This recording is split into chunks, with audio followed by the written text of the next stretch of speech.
పెళ్ళైనా పండగైనా వేడుక ఏదైనా పట్టు చీరల ప్రత్యేక వేదిక వారాహి సిల్క్స్. నమస్తే రమగారు. నమస్తే జయ. రమగారు, పతివ్రతల కథలు చాలా ఉన్నాయి మనకి.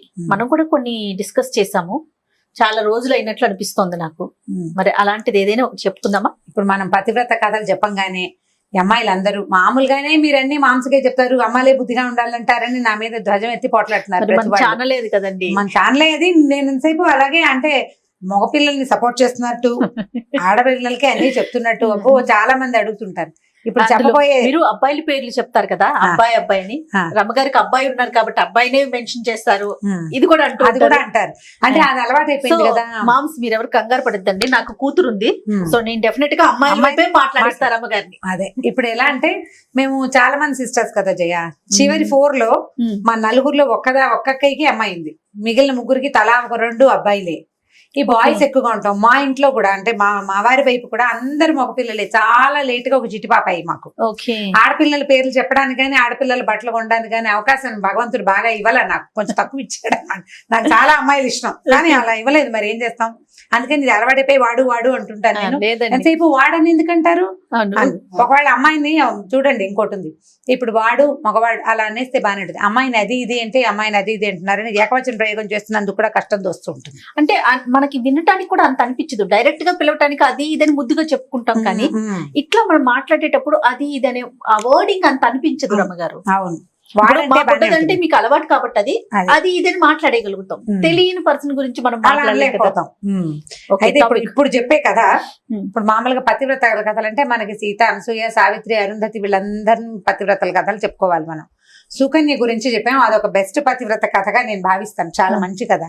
ఇప్పుడు భర్తని వెనకాల వాడు ఎలా ఉన్నా మొగుడుతోటే ఉండాలి అనే భావన ఈ రోజుకి కుదరదు, ఈ రోజుల్లో కుదరదు. అయితే మనకి ఇంట్రెస్టింగ్ పతివ్రతల కథ ఒకటి చెప్తాను నేను. ఇది చాలా పాత కథ, చందమామ కథ యాక్చువల్ గా. ఈ మధ్య ఒక ఫ్రెండ్, సీత గారండి నా ఫ్రెండ్, వాళ్ళ అత్తగారు ఏం పతివ్రతలమ్మా మీకు తెలుసా, భూలోకంలోనే పతివ్రతలు ఎక్కువ దేవుళ్ళ కంటేనండి ఒక కథ ఇప్పుడో చెప్పారు. ఓ 2-3 రోజుల క్రితం గుర్తొచ్చారు సీతగారు, అత్తగారు ఎందుకో గుర్తొచ్చి ఆవిడ చెప్పింది ఈ కథ నాకు గుర్తొచ్చింది అనమాట. బాగుంటుంది, ఇంట్రెస్టింగ్ గా. మీరు పిల్లలకి చెప్తారో మీలో మీరే చెప్పుకుని నవ్వుకుంటారో మీ ఇష్టం. అయితే ఒకసారి ఒక పతివ్రతల సభ జరిగింది ఒకసారి స్వర్గంలో, దేవలోకంలో అన్నమాట. మన లక్ష్మీదేవి, పార్వతీదేవి, సరస్వతీదేవి, మన ముగ్గురు. అక్కడి నుంచి శచీదేవి ఇంద్రుడి భార్య, అష్టదిక్పాలకుల భార్యలు అంతాను.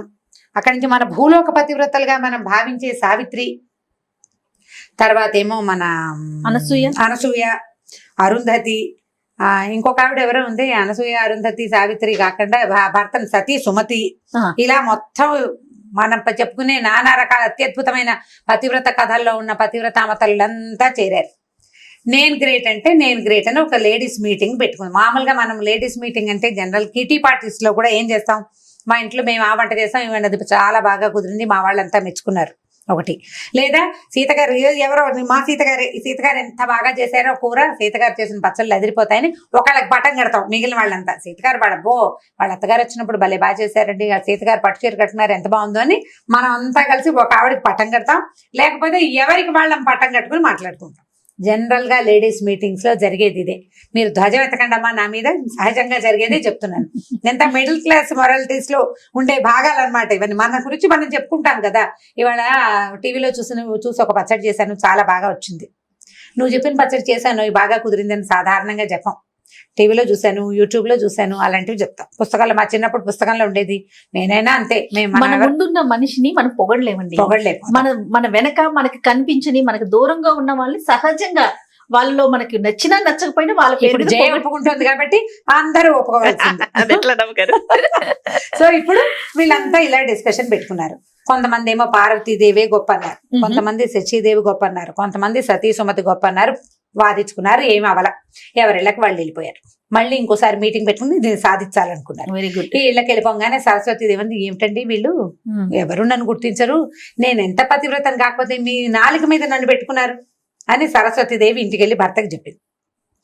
లక్ష్మీదేవి ఏం చేసింది, ఆవిడ వెళ్ళి ఇంటికి వెళ్ళింది కదా ఆవిడ కూడా, వీళ్ళంతా పతివ్రతలా వాళ్ళ మొహమాండి నన్ను కాబట్టి మీరు చెస్ట్ లో హృదయంలో పెట్టుకున్నారు, ఎప్పుడు నిత్యం నేను మీతోటే ఉంటా, నిత్యానపాయం నేను, నాకంటే పతివ్రత ఎవరుంటారు, వాళ్ళ పేర్లు వీళ్ళ పేర్లు చెప్తున్నారు అందరూ నామినేషన్లకి, నాకేమీ నచ్చలేదండి వీళ్ళందరూ ఏమిటి ఇలా ఉన్నారని లక్ష్మీదేవి పార్వతీదేవి ఇంటికి వెళ్ళింది.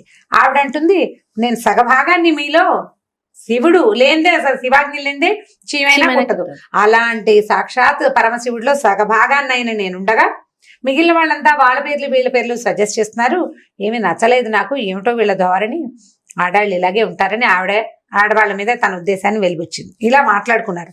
అయితే నారదుడు త్రిలోక సంచారి కదా, ఆయన ఈ 3 ఇళ్లలోనూ విని ఇంకా ఇంద్రుడి ఇంటికి వెళ్ళి అక్కడికి వెళ్ళి ఇక్కడికి వెళ్ళి అందరిళ్ళకి వెళ్ళి చూశాడు.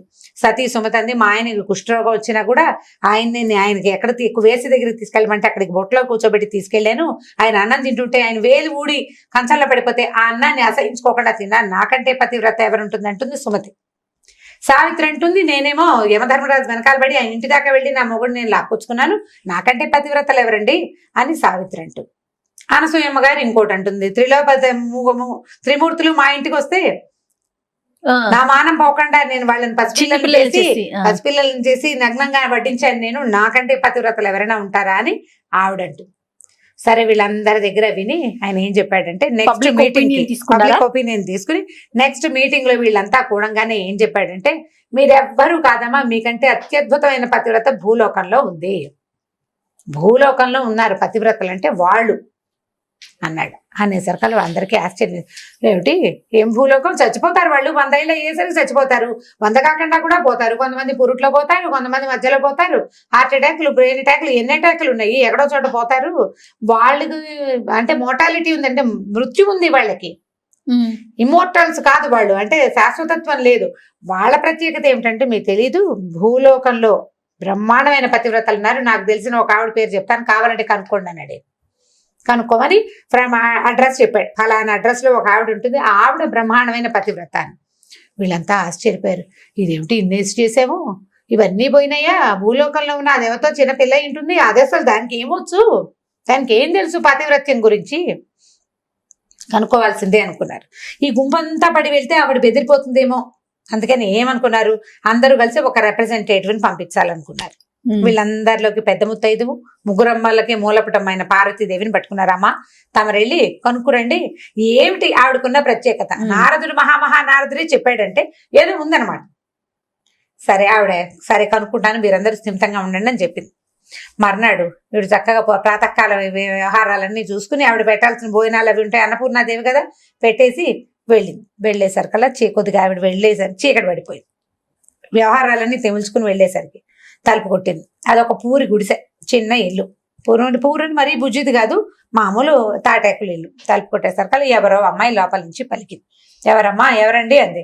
నేనమ్మా పార్వతీదేవిని తలుపు తీయమంది. అనేసరికల్లా ఏమండి, అయ్యో మా ఆయన ఇంట్లో లేడండి, ఎవరైనా వస్తే తలుపు తీయొద్దన్నాడు, పార్వతమ్మే వచ్చిందని అడిగి తలుపు తీయనా అని అడగడానికి అనుజ్ఞ తీసుకోవడానికి ఏమో మా ఆయన ఇంట్లో లేడు, అమ్మ మీరు రేపు పని చేస్తారా, రేపు పొద్దున్నే రండి, ఈ రాత్రికి మా ఆయన ఇంటికి వచ్చాక పార్వతీదేవి వచ్చింది తలుపు తీయమంటావా అని అడుగుతాను, ఆయన తీయమంటే రేపు పొద్దున్న తీస్తానమ్మా, ఏమి అనుకోకుండా ఇంటికి వెళ్ళిపోవా నువ్వు అంది.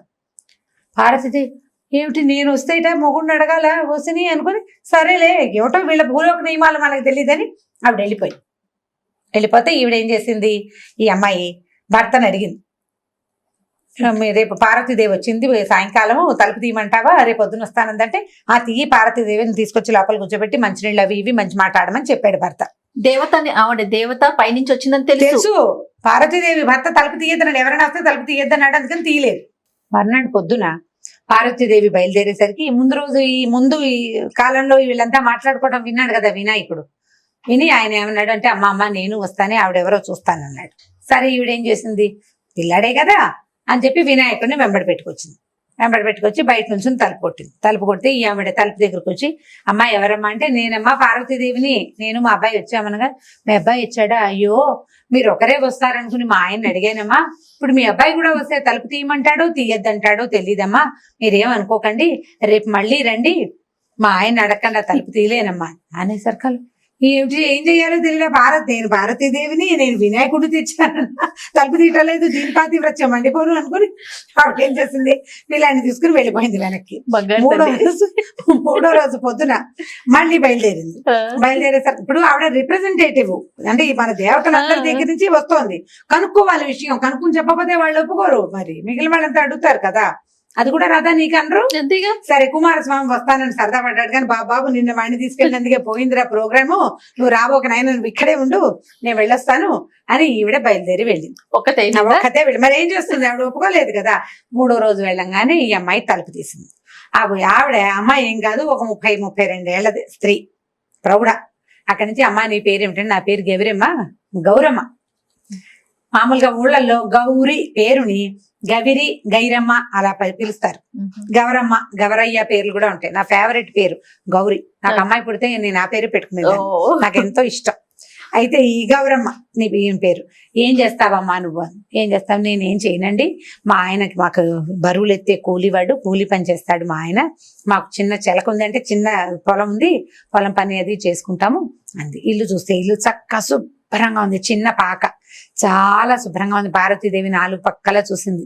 ఇల్లు చక్కగా ఉంది, శుభ్రంగా ఉంది, ఉన్నంతలో కుదురుగా మట్టసంగా ఉంది, ఇల్లు బాగుంది.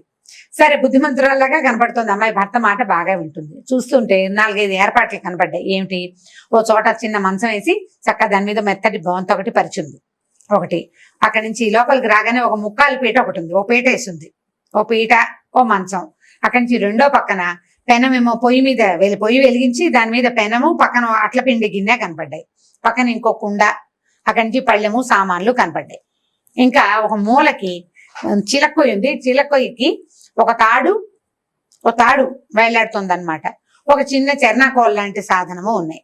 ఈ సామాన్లన్నీ చూసి, అమ్మ ఇవేంటి, ఇవన్నీ ఉన్నాయి మీ ఇంట్లో అని అడిగింది. అడిగితే, మా ఆయన చాలా పనిచేసి వస్తాడు కదండి అమ్మగారు, ఆయన పనిచేసి వచ్చాక అలసిపోయి వచ్చి కూర్చుంటానంటాడో పడుకుంటానంటాడో. కూర్చోడానికి ముక్కాలు పెట్టేసి ఉంచుతానండి. ఒకవేళ పడుకుంటానన్నాడు అనుకోండి, బొంతేసి పక్క రెడీగా ఉంటే పడుకుంటాడు కదా రాగానే. కాస్త బాగుంది. మరి కుండ ఉంది, ఇప్పుడు కుండ అంటే అది అన్నపు కుండ అని తెలుస్తుంది.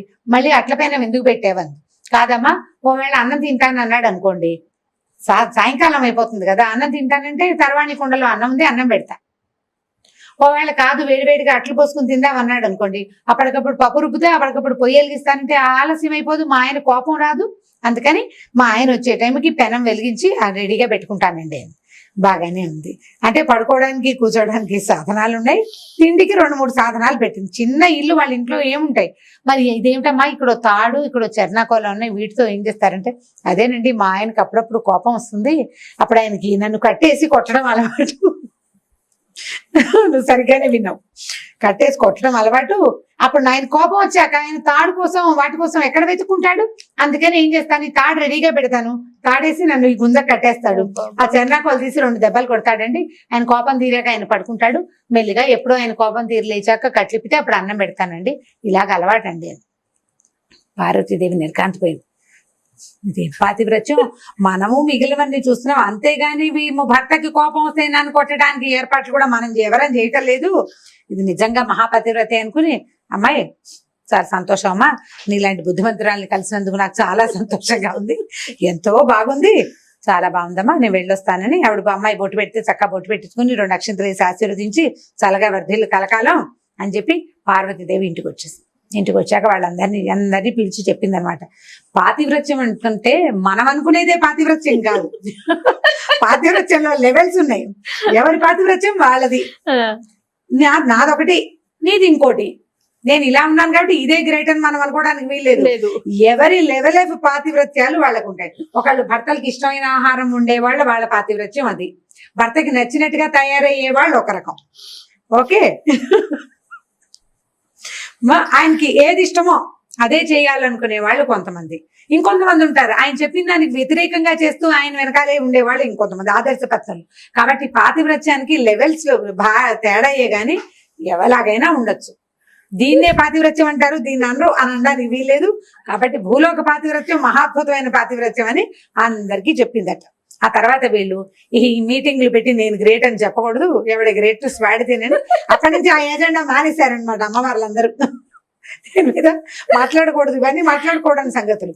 ఇప్పుడు ఏది కరెక్ట్ ఏది తప్పు అనేది జీవితంలో ఎప్పుడు రాసి పెట్టి ఉండదు, మనదే కరెక్ట్ అనుకోవడానికి వీల్లేదు. మనతో ఉన్న వాళ్ళకి ఏం కావాలో అది మనం చేయగలుగుతామా లేదా అనేదే టాస్క్, టఫ్, అంతే.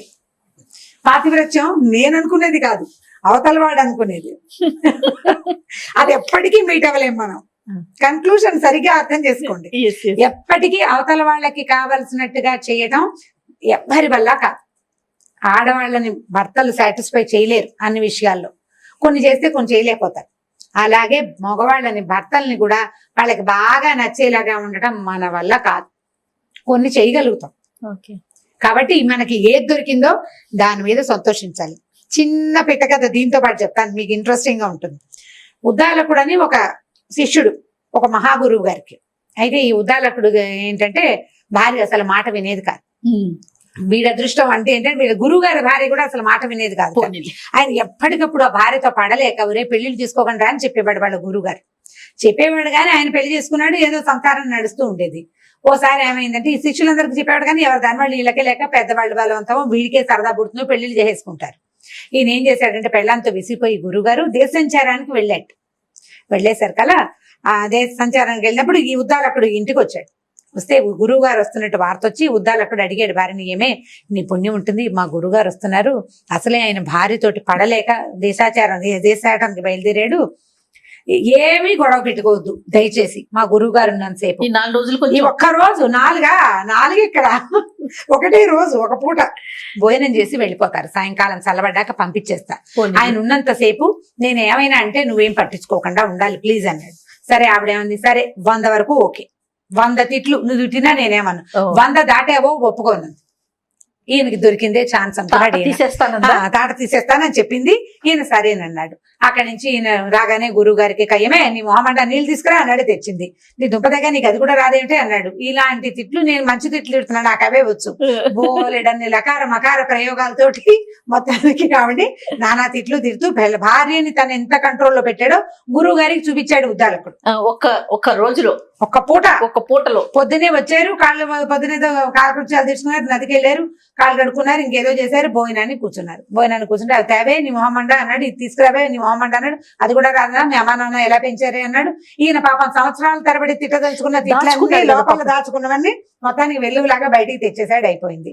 సరే ఆవిడ పులుసు వడ్డించడానికి రాచిప్ప పట్టుకొచ్చింది, రాచిప్ప కాదు కొండే తెచ్చింది, పులుసు కుండ తెచ్చింది.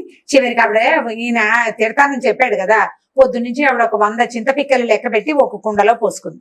ఏం చేస్తోంది, ఒక్కోటి తీసి పక్కన పెడుతోంది. తిట్టినప్పుడల్లా ఒక గింజ తీసి బయట మంచి ఇంటెలిజెంట్. వేగా ఏమైంది, ఈ కుండ ఖాళీ అయింది, ఈ చింతపిక్కల గిన్నె ఖాళీ అయిపోయింది. అప్పుడే ఆవిడ పులుసు గిన్నె పుచ్చుకొని వచ్చింది. గిన్నె పుచ్చుకు రాగానే పులుసు అప్పట్లో ఏమింది మట్టి కుండలతో వంట చేసుకునేవాళ్ళు, కుండ పగిలిపోతే కొత్త కుండ కొనుక్కోవటమే. ఈ కుండ భాండం పట్టుకొచ్చింది. పట్టుకొచ్చేసరికి ఈయన అన్నాడు, కుక్కమోహన్ దానా పులుసు వడ్డించు అన్నాడు. అనగానే ఆవిడ ఏం చేసింది, ధాడ్మని ఈ పులుసు గిన్నె ఎత్తి నెత్తి మీద కొట్టింది. మొగుడు 100 దాటిపోయింది, నేను చెప్పాను నీకు 100 అయిపోయిందండి. అనగానే గురువు గారు నిర్ఘాంతపోయాడు, ఉద్దాలకుడి పని అయ్యేపోయింది. ఉద్దన పని చేసేది ఉద్దాలకుడికి వెళ్ళాం అనమాట.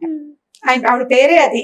అక్కడి నుంచి కొట్టేశారు కదా, గురువుగారు లేదు, భోజనం లేదు, ఎట్లా కొట్లా ఉన్నది ఏదో తిన్నారు. ఆయన చావుదేవుడు బతుకుదేవుడు అని గబగబా బయటకు వచ్చేసాడు. ఎట్లా కొట్లా ఆ భోజనం కాస్త ఫినిష్ చేసుకుని వచ్చాక, వరే నేను ఇంటికి వెళ్ళిపోతాను అన్నాడు. అదేంటి గురుగారు దేశాటనికి వెళ్తానన్నారు, ఏదో నా భార్యతో పడలేకపోయినా ఇలా జరిగిందండి, 100 తిట్లు అన్నాను, ఉద్రేకం ఉంచుకోలేక తిట్టానండి అన్నాడు.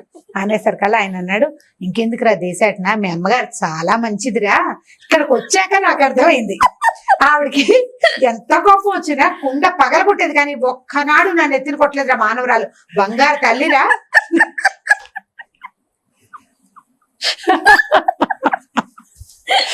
ఎంత మంచిది గురువమ్మ గారు, చాలా మంచిది. కుండ పగలగొట్టేది కానీ అవి విసిరేసేది, అంతేగాని నా నెత్తి మీద కొట్టలేదు. చూడు ఇప్పుడు గురువు గారు పెద్దవాడు అన్నం తింటాడం లేదే నీ పెళ్ళానికి, నీ నెత్తి మీద కొట్టిందా, నీ నెత్తి మీద ఆగిందా, కుండ పెంకు నాకు తగిలింది, సగం పులుసు నా మీద పడింది, అన్నం అధ్వానం అయిపోయింది. ఏదో పెద్దవాడిని భోజనానికి పిలిచాం, కనీసం బయట నుంచి వచ్చిన అతిథికి అన్నం పెడదామని ఇంకితం లేదురా నీ పెళ్ళానికి. దీనికంటే మా ఆవిడ చాలా మంచిది, పాపం ఏం చేస్తుందో తిట్టడానికి కొట్టడానికి మనిషి లేక ఎంత అవస్థపడుతుందో, నేను వెళ్ళిపోతాను రా అని గురువు గారి ఇంటికి వెళ్ళిపోయాడు. ఇప్పుడు పాతివ్రత్యం లెవెల్స్ చూసారు ఎలా మారిపోయినాయి. ఆవిడ గిన్నెలు విసిరేస్తోందని ఇంట్లో నుంచి బయటకు వచ్చేసాడు ఈయన. ఈవిడ ఈవిడ ఏకంగా నెత్తి మీదే పగల కొట్టేస్తుంది. కాబట్టి ఏది బెటర్మెంట్ ఇవి ఆలోచించుకుని ఇప్పుడు ఈ కథని తల్లులు చక్కగా శ్రద్ధగా వినండి అమ్మా, బాగా అర్థం చేసుకోండి. ఈ 2 కథల్ని మీరు హస్బెండ్స్ కి చెప్పాలి. ఇప్పటిదాకా పిల్లలకి చెప్పే కథలే చెప్పాం. అవునండి. ఫస్ట్ టైం భర్తలకు చెప్పవలసిన కథలు నెంబర్ 1 శ్రీకారం చుట్టాం ఇవాళ. నేను ఎప్పుడైతే ఆన్ ఎయిర్ అవుతుందో ఫస్ట్ ప్రకాష్ కి చూపించాను నువ్వు. నేను మా వారు వింటూనే ఉంటారు ఈ కథ, నేను చెప్తూనే ఉంటాను. మీకు అది చెయ్యక కదా నేను ఎంత మంచిదాన్ని మీకు అర్థం కావట్లేదని చెప్తుంటాను అప్పుడప్పుడు. చాలా బాగుందండి. ఈ 2 కథలు గుర్తుపెట్టుకోవాలి, వీటిని అవసరమైన వాడుతూ ఉండాలి జాగ్రత్తగా. మళ్ళీ మోతాదు మించకూడదు. నాకు మాత్రం చెడ్డ పేరు తేకూడదమ్మా. మీరు రమ్మగారు చెప్పారని చూపించదా? నన్ను నా పేరు చెప్పకూడదు. రమ్మగారు మాకు ముందే చెప్పారని మాత్రం నన్ను చెడ్డ చేయొద్దు. నేను బంగారు తల్లినే మా ఇంట్లో. ఇబ్బంది పెడతారు కొంతమంది. అలాంటప్పుడు దీన్ని వాడుకోండి. ఈ 2 కథలు పూర్తిగా అమ్మాయిల కోసం, అంటే తల్లుల కోసం అని చెప్పడం లేదు, అమ్మాయిల కోసం. ఓకే, సూపర్ రమ్మ గారు, చాలా బాగుంది. ఇంకొక స్టోరీతో మళ్ళీ కలుద్దాం. తప్పకుండా.